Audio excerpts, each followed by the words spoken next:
If you do this, you may be pushing your partner away without realizing it. Distance in a relationship does not always begin with major mistakes. More often, it is built through small, repeated behaviors that go unnoticed in everyday life. Pay attention to these common ones.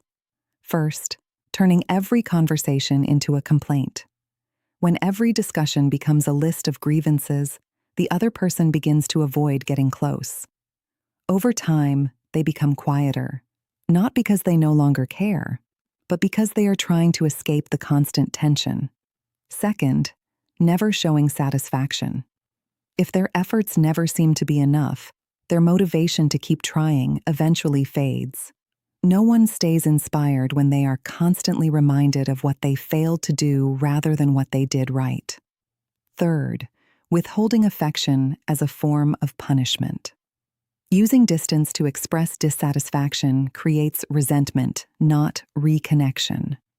Affection that is withdrawn as a punishment teaches the other person to pull away as well. Fourth, valuing other people's opinions more than theirs.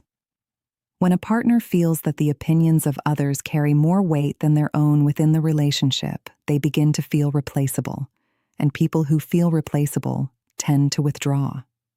The truth is that emotional distance rarely happens all at once. It is the silent result of small actions repeated over time until the gap becomes impossible to ignore. The good news is that just as it can be created, it can also be reversed if you recognize in time what you have stopped nurturing. Tell me in the comments, which of these behaviors do you think is the most common? And tag someone who needs to reflect on this.